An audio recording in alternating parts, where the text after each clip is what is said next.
امت مسلمہ کو کل روئے عرضی کی خلافت دی جائے گی. کما استخلف الذین من قبلہم ولا یمکنن لہم دینہم الذی ارتضی لہم. اور لازماً تمکن عطا فرمائے گا، غلبہ عطا فرمائے گا اللہ تعالیٰ ان کے لیے، ان کے اس دین کو جو اللہ نے ان کے لیے پسند کر لیا ہے. ولا یمکنن لہم دینہم الذی ارتضی لہم ولا یبدلنہم من بعد خوفہم امنا. یہ تاکید کا اسلوب کس طرح تکرار کے ساتھ آ رہا ہے. اور لازماً اللہ بدل دے گا ان کے خوف کی حالت کو امن کی کیفیت سے. اب یہ دیکھیے یہ 3 وعدے کیے ہیں اللہ نے، حقیقت میں وہ ایک ہی وعدہ ہے. اللہ تعالیٰ امت مسلمہ کو زمین کی خلافت عطا کرے گا، نمبر 1، اور ان کے دین کو تمکن عطا کر دے گا، نمبر 2. مطلب تو ایک ہی ہوا. جب مسلمانوں کو خلافت نہ عطا ہو جائے گی، حکومت عطا ہو جائے گی، تو ظاہر بات ہے کہ ان کے دین کو تمکن عطا ہو جائے گا، اور ان کے خوف کی کیفیت کو امن سے بدل دے گا. پھر وہی بات ہے، اس لیے کہ ظاہر بات ہے کہ جب حکومت ان کی اپنی ہوگی تو پھر ظاہر بات ہے خوف کی کیفیت نہیں ہے.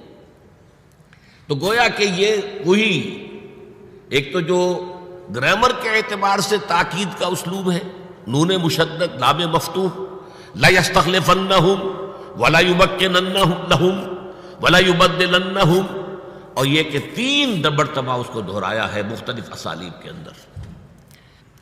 اس کے بعد مسلمانوں سے فرمایا گیا اس کے لیے جو جد و جہد تمہیں کرنی ہے، وَأَقِیمُوا الصَّلَاةَ وَآتُوا الزَّکَاةَ وَأَطِیعُوا الرَّسُولَ لَعَلَّکُمْ تُرْحَمُونَ.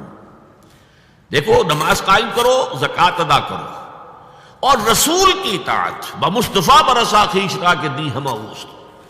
محمد الرسول اللہ کی اطاعت اور اتباع، اس کو لازم کر لو، تب تم پر رحم کیا جائے گا. لعلکم ترحمون. البتہ ساتھ ہی ایک دھمکی بھی ہے، لا تحسبن الذین کفروا معجزین فی الارض. ہرگز نہ سمجھنا کہ انکار کرنے والے، ہمارے دین کی مخالفت کرنے والے، نظام خلافت لا منہاج النبوت کا راستہ روکنے والے کبھی ہمیں عاجز کر سکیں گے، ناکام کر دیں گے. نہیں، وہ ہمیں عاجز نہیں کر سکیں گے. ہماری یہ مشیت پوری ہو کر رہے گی، ہمارا یہ وعدہ جو ہے پورا ہو کر رہے گا. وَمَأْوَاهُمُ النَّارُ وَلَبِئْسَ الْمَصِيرُ. اور ان کا ٹھکانہ آگ ہے، وہ بہت ہی برا ٹھکانہ ہے. دیکھیے یہ جو وعدہ مسلمانوں سے کیا گیا، یہ سن 6 ہجری میں،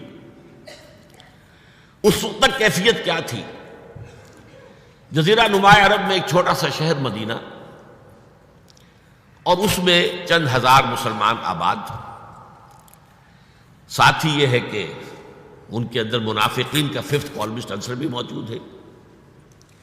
پورا عرب جانی دشمن ہے، آندھیاں آ رہی ہیں، پے بپے آ رہی ہیں.